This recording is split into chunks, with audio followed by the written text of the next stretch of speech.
We're in Acts 10. We're studying through the book of Acts here in our Bible study on Sunday night. And I've told you before, and I won't repeat all of it again, but the book of Acts is the New Testament history book.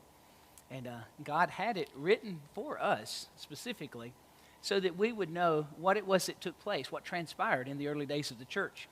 He saw that as important because he wanted us to learn from those events as to what it is that we are to expect when we meet together as God's people and his church family.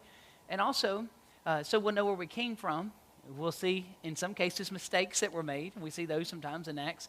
But also, we'll see how the work of God is to be carried out, how it is to be accomplished, and who it is that accomplishes it. All of those things are answered as we go through the book of Acts. One of the things that's often misinterpreted or misapplied in the book of Acts is the presence of a lot of different signs. They're called signs and miracles and wonders. Things such as healing, speaking in tongues, all different kind of things like that. And as we've discussed in the weeks prior to this, those things had a very specific purpose.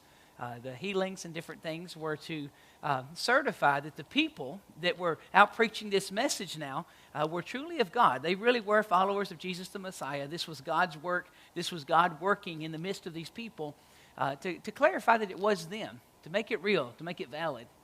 And then the whole issue of tongues. That is one that has caused much confusion in our day. In the church world and the different, even denominations as a whole, have gotten very confused by that. And what we find here, and you have to, by the way, look carefully at the book of Acts to understand what's going on.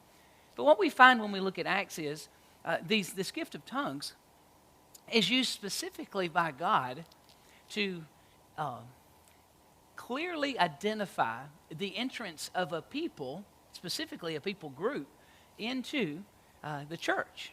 God wanted them to understand that he was working. And as we've covered previously, he started with the Jews, and he said he was going to. And on the day of Pentecost, in Acts 1 and 2, we saw as God opened the door to the church for the first time. And 3,000 souls were saved that day, the Bible says. And they joined themselves to that church. And from there then, we saw a few chapters later, God beginning to work in another group of people. It was the Samaritans. The Samaritans were half Jews. They were half Jew, half Gentile, if you would.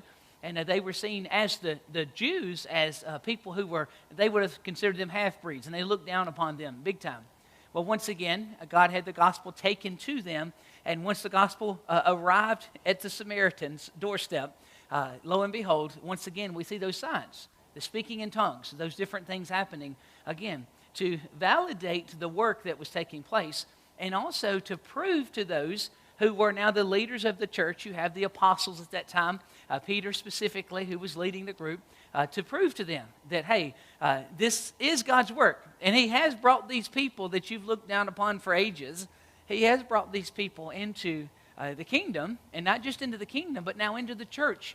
And after those signs arrived, you would have to probably really understand the relationship between the Jews, and I'm talking about religious Jews, and probably also some ethnic Jews as well, but the relationships between the Jews and these Samaritans to really understand how important that was.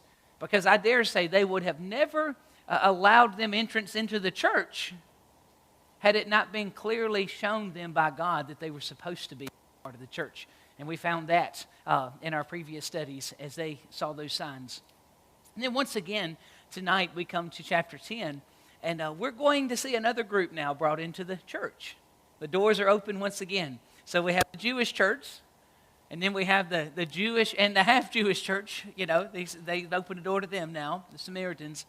And now, finally, as God promised, he is going to open the door of his church to all people, as we see Gentiles now for really the first time, at least as a group, accepted into the church.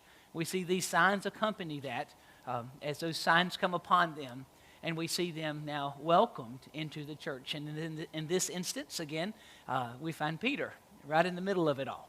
God making sure that it's clear what he's doing. And he put Peter there in each instance so that they would know, hey, this is the real deal. And these people are now born again. They're Christians. They're followers of Christ. And they now are a part of this church. And they are, and this was hard to swallow for them, they are now your brothers and your sisters in Christ. This is one family, and they're now all a part of it. And there's no difference. As a matter of fact, Paul writes in the book of Romans, he said, there's no difference. None. Jew, Gentile, it's all the same as far as God is concerned, because now he has opened the door for all men to come into his church body if they choose to do so. Through Jesus Christ, of course. He's opened the door for all men.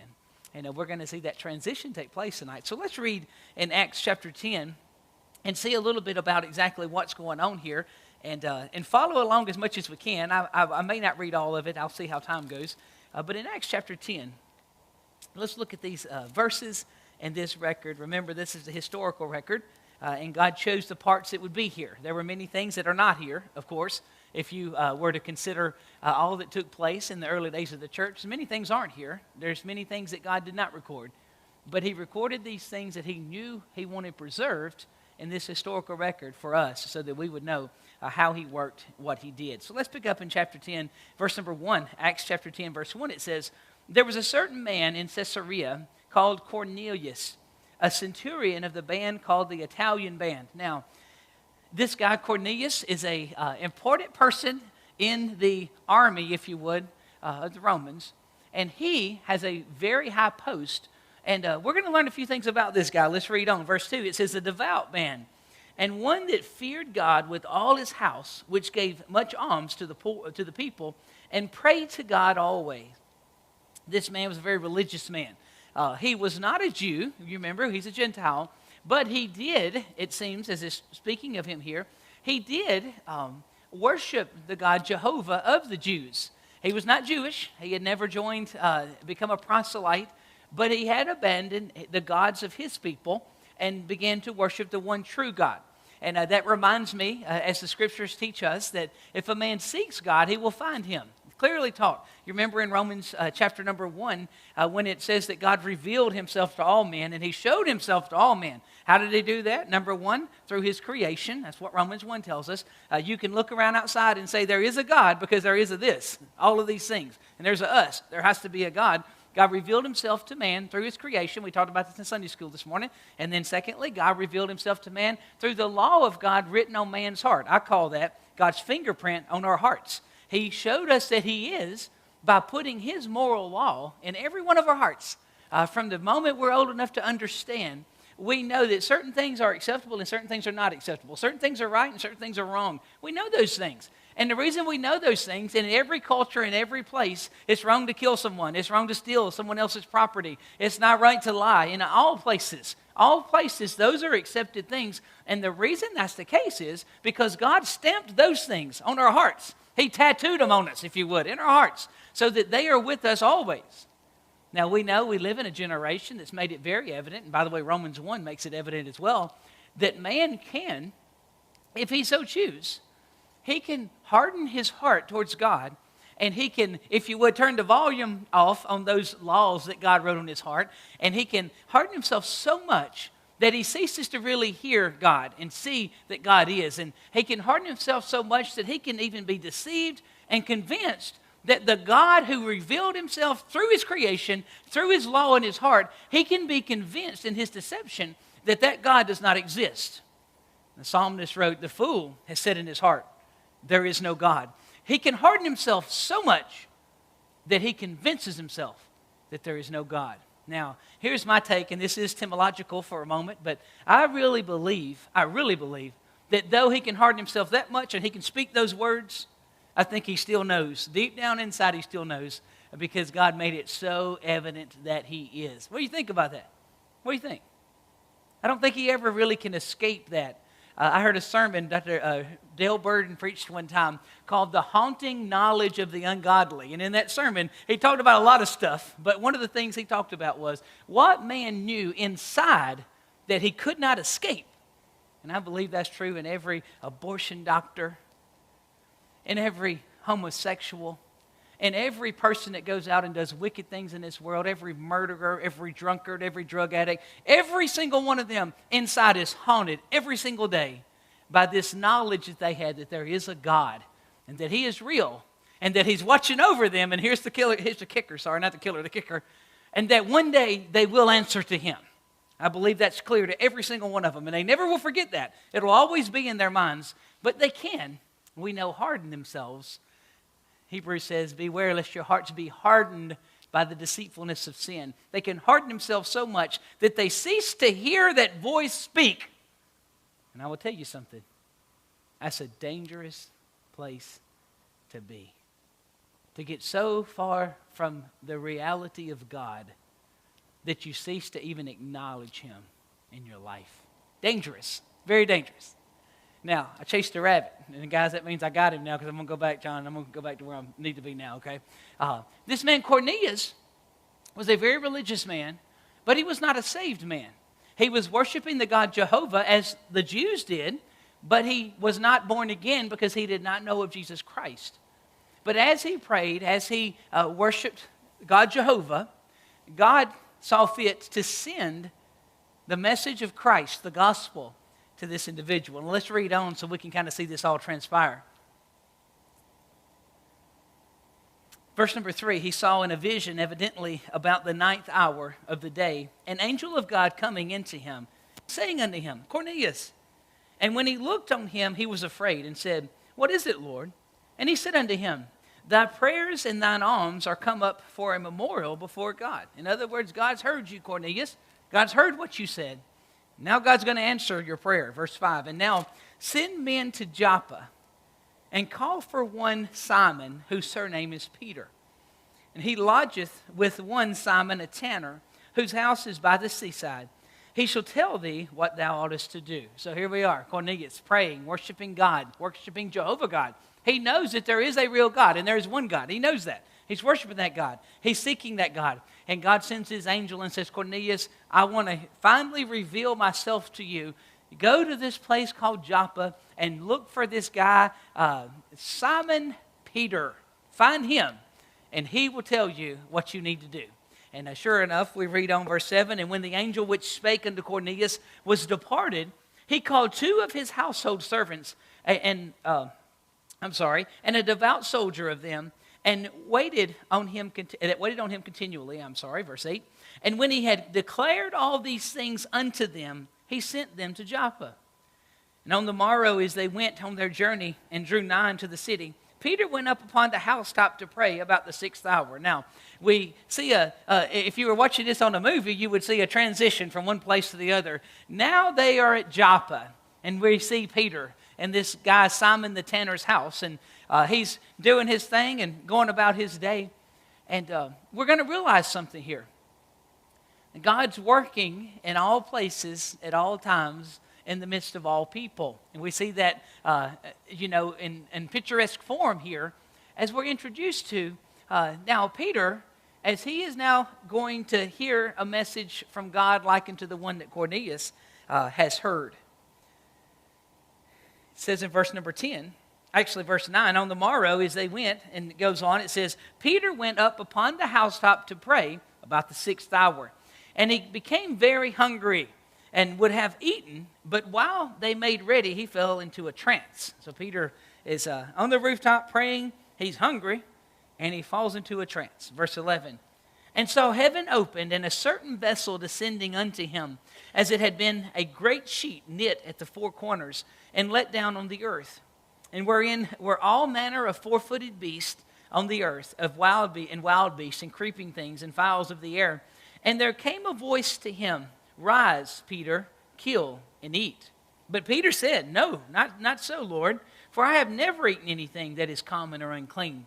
Remember, the Jews were very religious people, and at this time they definitely still were very aware of the ceremonial laws that we find in the Old Testament about what to touch, what not to touch, what to wear, what not to wear, what to eat, what not to eat. And Christ came and did away with that ceremonial law, not the things that the ceremonial law represented. Don't forget about that now. There is a purpose in those laws. We don't observe them today, I always pick at James. One of those laws is that you can't wear fabrics that are combined fabrics or mixed fabrics, You can't wear wool and linen, and then you can't wear a 50-50 blend, if that makes sense. That was one of the Old Testament laws, a ceremonial law, teaching the people a very important spiritual truth. Not that it's wicked to wear your hands 50-50, but the truth they were being taught was that you can't mix God with the things of this world, the things of the devil.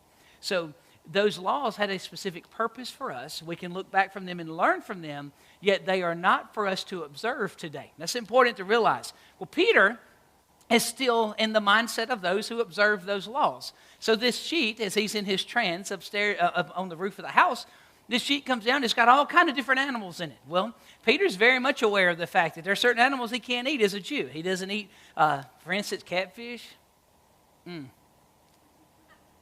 eat shrimp. No bacon. None. Certain things Peter's not allowed to eat. Certain birds, certain fish. He's not allowed to eat as a Jew. He sees these animals on the sheet that comes down, and he hears the voice of the Lord say, kill and eat these things. And Peter says, no, there's no way I eat those. Those things will defile me. Well, he later probably remembered Jesus said, it's not what enters into a man that defiles him, it's what comes out of his mouth that defiles him, right? You remember Jesus saying that? It's not what you put in, it's what comes out that defiles the body. Jesus says to him, no, you eat these things. Peter says, no. Well, let's read on, verse 15. And the voice spake unto him again, the second time, what God hath cleansed, that call not thou common. This was done thrice. In other words, the sheet went up and down 3 different times. The vessel was received up again into heaven. Now, while Peter doubted in himself what this vision which he had seen should mean, behold, the men which were sent from Cornelius had made inquiry for Simon's house and stood before the gate. Now, I'm going to pause here again. Sorry to pause so many times, but let's talk here. So Peter's observed this instance in this trance where this sheet has come down. God spoke to Peter, and he told him, you kill these things and eat them. Peter's very perplexed over this because in his mind, he's still thinking Old Testament Jew. Though he's a New Testament Christian, he's thinking Old Testament Jew, and he's like, I can't eat those things. There's no way. And I'm sure he's having y'all ever talk to yourselves? Anybody ever do that? I do sometimes. He's having a conversation with himself, I'm sure, trying to figure out what's going on here. And as he does, lo and behold, these guys show up at the gate. Those from Moldova know how the gates work over there. Most people have a fence around their house and a gate outside, and you come to the gate and knock or holler or ring a bell and get people's attention. They come out and greet you at the door or at the gate. Well, that's the situation here as we have described for us. Those men are standing at the gate, and they are trying to find this man named Simon Peter. Peter has just awoken from his trance. He's just seen this vision that God sent him, and now God is really going to begin to show Peter what's about to take place. Verse number 18. And called and asked whether Simon, which was surnamed Peter, were lodged there. And while Peter thought, verse 19, while Peter thought on the vision, the Spirit said unto him, behold, 3 men seek thee. Remember, this is the Spirit of God speaking again. Verse 20. Arise therefore and get thee down and go with them, doubting nothing, for I have sent them. Then Peter went down to the men which were sent unto him from Cornelius and said, behold, I am he whom ye seek. What is the cause wherefore ye are come? Why are you guys here, and what do you want with me? Is what Peter asked them. He's wanting to know, what is the deal? What you want to do? What do you need? Verse 22, and they said, Cornelius, the centurion, a just man, and one that feareth God, and of good report among all the nations of the Jews, was warned from God by a holy angel to send for thee into his house and to hear words of thee. And then called he them in and lodged them. And on the morrow Peter went away with them, and certain brethren from Joppa accompanied him. Verse 24, and on the morrow, after they entered into Caesarea, and Cornelius waited for them, and had called together his kinsmen and near friends. And as Peter was coming in, Cornelius met him and fell down at his feet and worshipped him. But Peter took him up, saying, stand up, I myself also am a man. And as he talked with him, he went in and found many that were come together. Here's what Cornelius had done. He was excited, okay?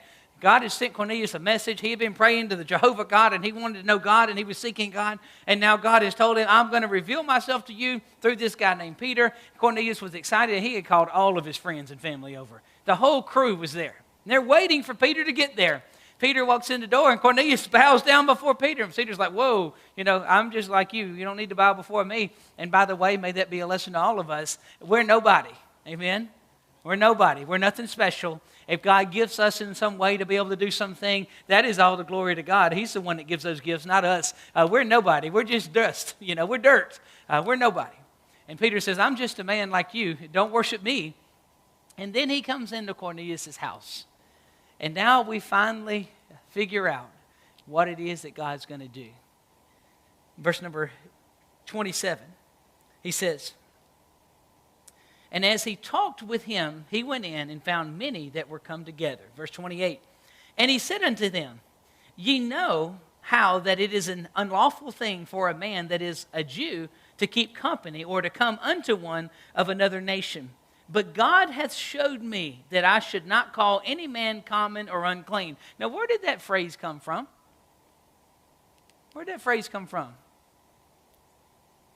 God had just spoken to him in the vision and said, what I have called clean, you don't call common or unclean. You remember that statement? Now Peter is rehearsing the exact same statement. It's been a good day at least, maybe a day and a half, 2 days since that happened. Peter's had time to mull this over a little bit. Y'all ever mull stuff over in your mind and think about it, try to figure it out, think through situations?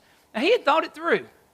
And lo and behold, he finally began to see a little light at the end of the tunnel in his mind, I believe. And Peter is beginning to see, okay, here's the purpose of God. Here's what he's doing. Now, this may not have been a big surprise to Peter. Why? Because it wasn't long ago that God had done the exact same thing in a group of people that we mentioned earlier, the Samaritans. And then right before that, he had opened the door to the Jews. So for Peter, though he even states here, it's unlawful for me to even come in your house as a Jew. But now, I'm a Christian. And Peter's going to be obedient to his Lord and do what his Lord's called him to do. And he's there, and he says, I have a message for you. And lo and behold, he finally understands the whole deal about the sheep and the animals and the clean and unclean and all of those different things that he had seen and heard and thought about. He now understands what God is going to do. God is going to open the door to the Gentiles. Now, is anybody here an ethnic Jew? Anybody? Anybody here a Samaritan? Anybody here a Gentile? Yeah, we all are. We're all the Gentiles. You know that this is where we're about to read, this is where we were given entrance into the kingdom of God. To the church. To the family. That's what's about to happen here. This should be important to us, very important to us, because otherwise we would not be welcome inside. We have to stay outside. The court of the Gentiles for the Jews, you remember they had the court of the Gentiles where all those dirty people had to stay out there. No, we're going to get to come in. Amen? We're going to get to come in. And he's about to open the door and invite all of us in. Just like the Jews. We will be welcomed now into this family that God has established in his kingdom. Jew and Gentile alike, and thus Paul again said, there is no difference. There is no difference.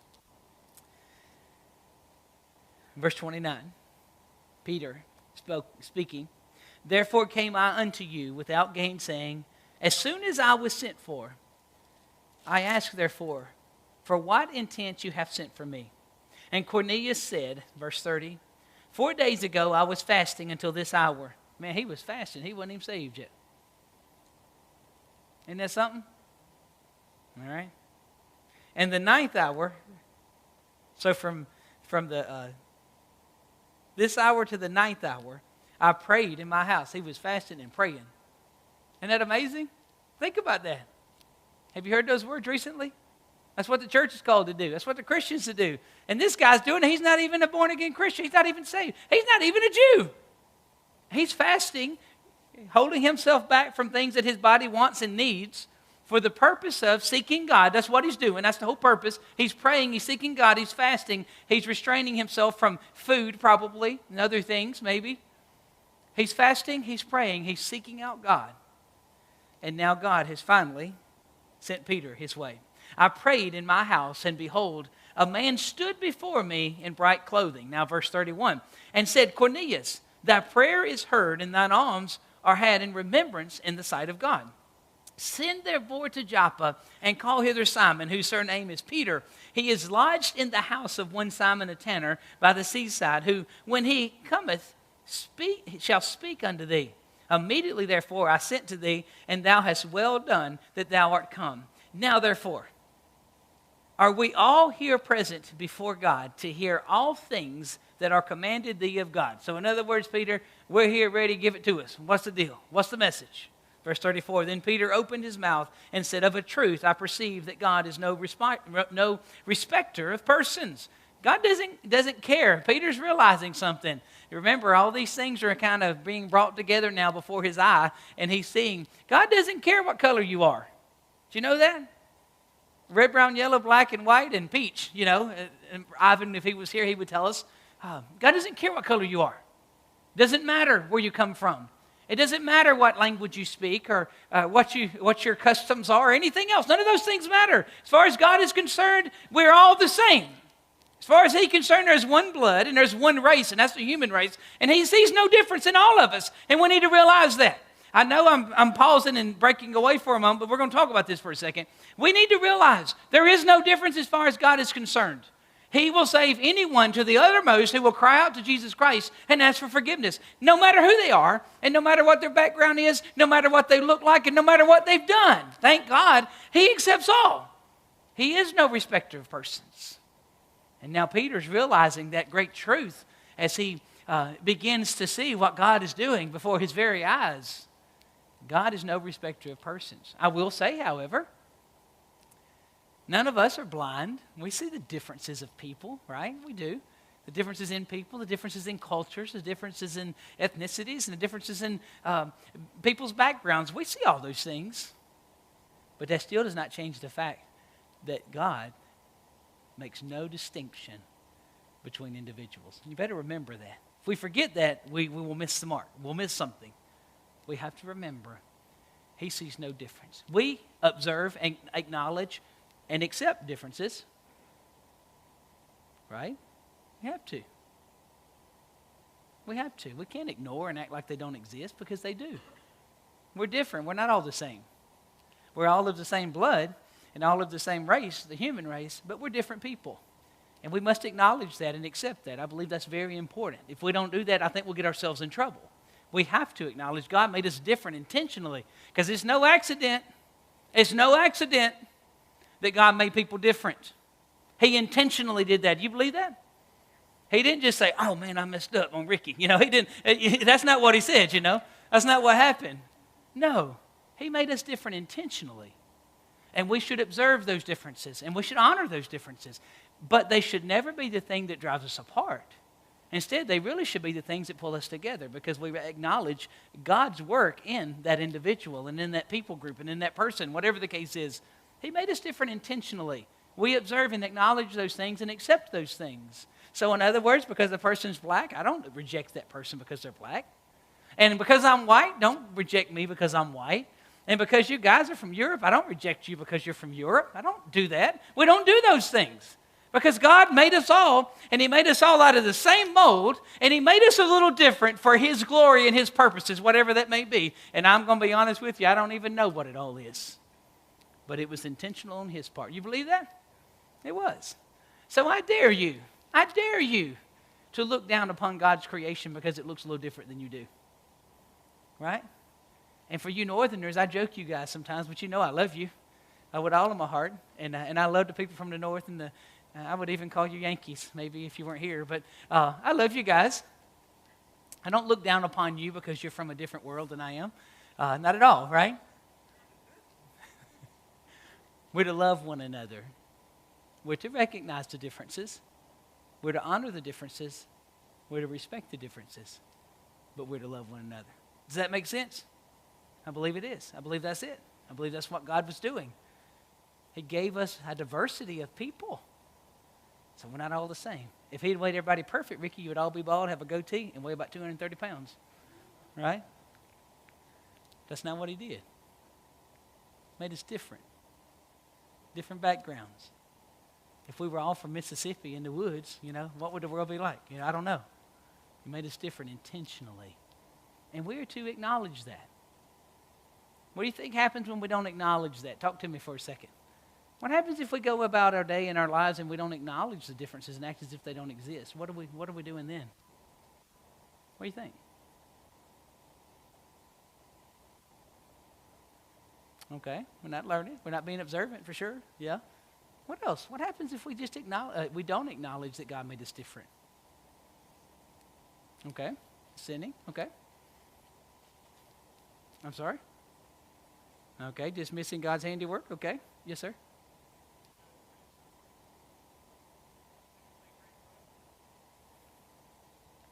Yeah.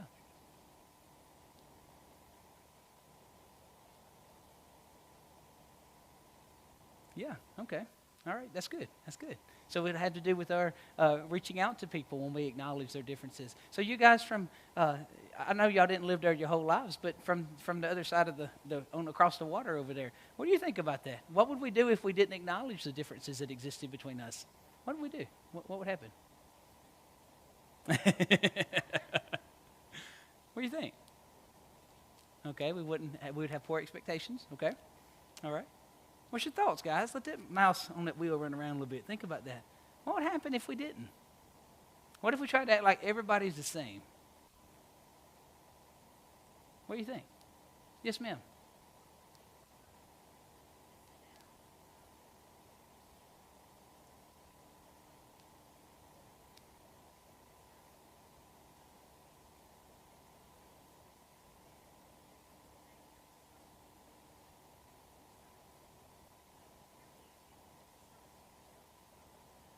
Okay, good. That's good. That's good.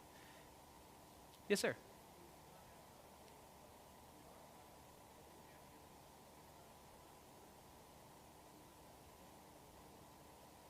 Okay, very good, very good. You're getting there. I think you're seeing that if we don't acknowledge that we're different, number one, we're fooling ourselves. I believe Crystal's right on in that we are ignoring God's handiwork. He did something here. He didn't just make one man, though he did only make one man, but from Adam and Eve, he made a whole plethora of different types of people. Man, it's a whole, he got out his mixing bowl and he made all kind of different people groups, different mindsets, different mentalities. So we do a disservice if we don't acknowledge that. We really stick our heads in the sand if we don't acknowledge that there are different people in different groups. If everybody was from Durham, and they grew up here 5 miles away, and they never left this, like J.W. had never left Durham County in his life, the world might be a little boring, right? But God made something wonderful. So we acknowledge these differences. It's not wrong to say Miss Tamika's a black lady and I'm a white man. It's not wrong. God made her that way, and I didn't have any choice in who I am. God made us that way. It's not wrong. It's not wrong to say that Misha is a little dark skinner and he's almost as handsome as I am, but he's from a different place. It's not wrong to acknowledge that difference. It's not wrong at all. It's wrong to judge him because he's different from me, but it's not wrong to acknowledge that he is different from me. God made him that way. Right? You follow me? I'm trying to help you here because our world's trying to melt us all into one pot and make us all the same, but we're not all the same. It's not possible. We need to acknowledge the differences. We need to respect the differences. And we don't accept sinfulness. If a culture has sinfulness within it, we don't accept sinfulness, but we completely accept the differences that God put in us. He made us different. And we've got to be careful to make sure we let them be.